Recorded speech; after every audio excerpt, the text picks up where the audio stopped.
Hello friends, welcome back to my channel the shining star. আর তোমরা যদি আমাকে ফেসবুকে দেখে থাকো, ওখানেও তোমাদেরকে অনেক অনেক ওয়েলকাম। সো ভয়েসটা একদমই কম করে দিচ্ছি, কিয়ান ঘুমাচ্ছে। তো এই ভিডিও ক্লিপটা হলো গিয়ে আমি আমার স্কুলে পার্টি দিয়েছিলাম, বিরিয়ানি দিয়েছিলাম, পনির বিরিয়ানির সঙ্গে কারি, সস, স্যালাড ছিল। আমি হাইলাকান্দি টেস্টি বাইট থেকে অর্ডার করেছিলাম। তো তোমরা যারা কোনো পার্টি টার্টি দিতে চাও, অবভিয়াসলি ওখান থেকে নিতে পারো। খুব ভালো সার্ভিস, আমার তো ভালোই লেগেছে। আর এর থেকে ভালো তো আর আমার মনে হচ্ছে না হাইলাকান্দি আমি কোথাও পাবো। মানে আর হ্যাঁ, রেঞ্জটা একটু বেশি, তবুও মানে যদি রেঞ্জ বেশি হয়, সবাই যদি খেয়ে একটু ভালো পায়, তার থেকে বেশি আর কিছুই না। তো অনেক দিনেরই ইচ্ছা ছিল খাওয়াবো, তো খাওয়ালাম। কিয়ান হওয়ার পরে মানে আর আমার তো কাউকে ইনভাইট করা হয়নি সেভাবে, সেই জন্য পার্টিটা দিয়ে দিলাম স্কুলে। তো তোমরা সবাই জানো যে আমার এটা বার্থডে মান্থ, যারা যারা আমাকে মোটামুটি ফলো করো। তো বার্থডে মান্থে কিছু না কিছু গিফট তো প্রত্যেক বছরই পেয়ে থাকি। মা বাবারা যখন এখানে ছিল, তো মা বাবার কাছ থেকেও পেতাম। শ্বশুর বাড়িতে যখন ছিলাম, তখন শ্বশুর শাশুড়ির কাছ থেকে পেতাম। আর বিশ্বজয় তো দিতই আমাকে সবসময় কিছু না কিছু। তো এবার হলো গিয়ে আলাদা, এবার কিয়ান আমার জীবনে। তো কিয়ান তো কিছু দিতে পারবে না ম্যাটেরিয়ালিস্টিক কিছু, বাট কিয়ান যে আছে আমাদের সঙ্গে, এটাই সবচেয়ে বড় আমার বার্থডে গিফট। ও যেন ভালো থাকে, সুস্থ থাকে, এটাই আমি সবসময় চাই। আর সত্যি অসুখ বিসুখ তো লেগেই থাকে, কিছু করার নেই। তো যাই হোক, আমার তো ভাবলাম যে আমি সবসময় কেক কাটি কিছু নিউ ড্রেস পরে, এইবার তো আমার কিছুই নেই। তো এবার না, আমি অ্যাকচুয়ালি বিশ্বজয়ের কাছে নিজের আবদারই করলাম যে আমার ড্রেস লাগবে একটা। অন্যবার আমি কিছু বলি না, কেননা এইবার মেইন যেটা প্রবলেম হয়েছে, আমার আগের যত ভালো ড্রেস ছিল সব ছোট হয়ে গেছে। মানে আমি যেহেতু মোটা হয়ে গেছি, সেই জন্য আমার কিছুই আর ফিটিংস হচ্ছে না। তো এবার আমার মাথায় সবসময় বাজ পড়ে যে কোথাও গেলে আমি কি ড্রেস পরবো। আলমারি ভরা কাপড়, কিন্তু একটাও আমার হয় না। তো সেই জন্য এইবার নিজের থেকেই গিফটটা চেয়ে নিলাম, নির্লজ্জর মতো। কিন্তু কিছু করার নেই। তো যাই হোক, ও বললো চলো তুমি এখানে হাইলাকান্দির থেকেই তো কিনতে হবে। তো আমি বললাম স্টাইল বাজারে যাই, ওখানে গিয়ে দেখি যদি কিছু ভালো পাওয়া যায়। সেখানে দেখলাম এই একঘেয়ে আমার লাগলো, ভালো লাগলো না। তারপরে বললো যে রিলায়েন্স ট্রেন্ডস যে আছে, ওখানে যাই, ওখান থেকে কিছু নেব। তো যাই হোক, ওখান থেকে কী নিলাম, বার্থডেতে তোমরা দেখেছো আমি পরেছি। আর এটা হলো আমার সকালের লুক, একটু বাইরে যাচ্ছিলাম, তো সেই সময় এই শাড়িটা পরেছি। এই শাড়িটা আমি হাইলাকান্দি মা মনসা আছে, খুব ভালো শিফন শাড়ি আমি পেয়েছি এখান থেকে। হাইলাকান্দির থেকে আমি নর্মালি একদমই শপিং করি না, সবসময় শিলচর বা করিমগঞ্জ থেকে করি। কিন্তু আস্তে আস্তে যেহেতু আমি এখানেই আছি, এখানেও আমার জায়গা খুঁজে নিতে হবে, সবসময় তো আর আমার পসিবল হয় না। তো মা তো সবসময় পায়েস বানায় আমার বার্থডেতে। তো এইবার যখন মা এখানে নেই, তো আমার যে কুক আছে, রান্নার দিদি, উনি আজকে আমার জন্য লুচি বানিয়েছে, পায়েস বানিয়েছে, আর চানার ডাল বানিয়েছে। আমরা বলেছি ভাত আর করবো না, এটাই সিম্পল একটা মেনু থাক। তো লুচি নর্মালি আমি খুব একটা পছন্দ করি না, কিন্তু বার্থডেতে মানে আগে তো মা বানাতোই সবসময়। আমার প্রচুর ফটোস আছে বার্থডের, কখনো দেখাবো তোমাদের সঙ্গে, শেয়ার করব সেই ফটোসগুলো।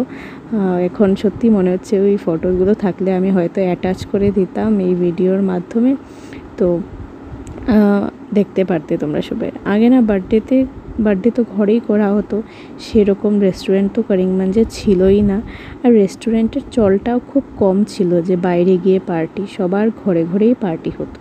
মধ্যবিত্ত হোক, মানে অনেক রিচ পিপল হোক, সবাই ঘরেই করতো পার্টিটা।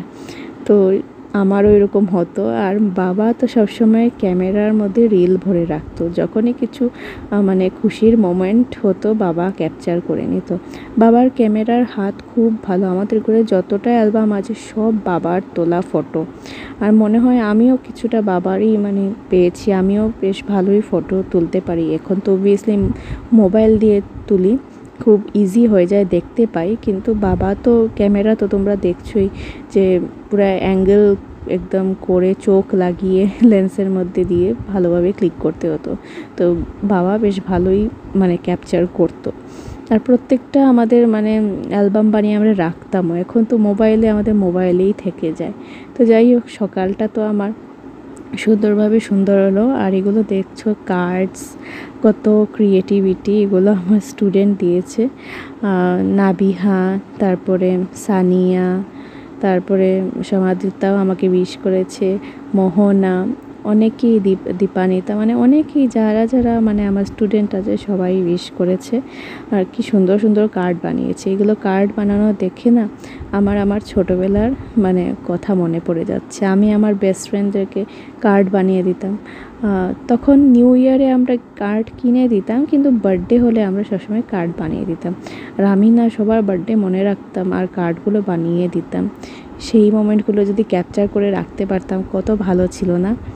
তো যাই হোক, ক্যাপচার তো করতে পারিনি, কিন্তু এখন যে স্টুডেন্টসদের কাছ থেকে এইসব ভালোবাসা পাই, আগের দিনগুলো সত্যিই মনে পড়ে যায়।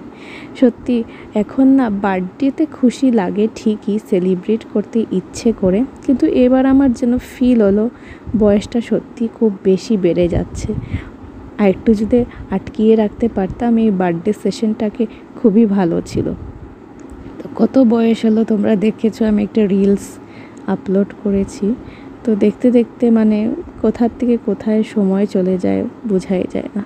তো যাই হোক, এই কেকটা মিনি কেকই আমি মাদার্স ডেকে অর্ডার করেছিলাম। ভীষণ সুন্দর ওরা দিয়েছে। ডিজাইন আমি বলে দিয়েছিলাম, আর ওদের কিছু ডিজাইন আমি পিক করে বলেছিলাম মানে লাগানোর জন্য। তো বেশ সুন্দরই ভালো বানিয়েছে। পিঙ্ক তো আমার ফেভারিট। তো এইভাবেই কেকটা তৈরি হলো। আর এখন আমি প্রস্তুত কাটার জন্য। ও মা, দেখতে পারছো আমার বয়সটা কত? 20। তো 20-র একটা নাম্বার এটা নিয়ে এসেছি। তো এটার মধ্যে লাগিয়ে আমি কেকটা কাটিং করব। তো আমরা চলে গেছিলাম অ্যাকচুয়ালি রেস্টুরেন্টে। রাত্রিবেলা প্ল্যান হয়েছিল যে আমরা কিউ পিজা যে আছে ওখানে গিয়ে ডিনারটা সেরে ফেলবো আমাদের। কিন্তু আনভিতকে খাওয়া দাওয়া করাতে করাতে আমাদের এতটাই লেট হয়েছে, এখন মানে আর কি নিজের ইচ্ছে মতো কিছু হয় না। সন্ধেবেলা মানে যাওয়াটা পসিবলই হয়নি, এত রাত হয়ে গেল, 9টাই বেজে গেল। তো যাই হোক, কী আর করবো। তো দেখতে পাচ্ছ আমি ক্যান্ডেলটা সরিয়ে দিলাম। কেন সরিয়ে দিলাম? আরে বাবা, আমার 20 না, 20-তে তো আমি ডিগ্রিতেই ছিলাম, ডিগ্রি জাস্ট পাস করেছিলাম। আমার এখন 30 হয়ে গেল। তো দেখতে পাচ্ছ 30s-এর সিরিজে আমি ঢুকে পড়লাম। মানে খুব মনে কষ্ট লাগছে। আগে তো 30-র ভেতরে ছিল, এটা ভালো ছিল, কিন্তু এখন তো 30 আর ক্রসই হয়ে গেল। আর এখন দেখবে 40 খুব জলদিই হয়ে যাবে। কীরকম যে সময় যায় আর কতদিন যে বাঁচবো কে জানে। যাই হোক, মোটামুটি সুস্থভাবে থাকলেই হলো। তো আমরা অর্ডার করে নিয়েছিলাম একটা corn cheese pizza, virgin mojito ও নিয়েছিল, আর আমি নিয়েছিলাম একটা কফি, হট কফি, আর 2টো বার্গার নিয়েছিলাম চিজ।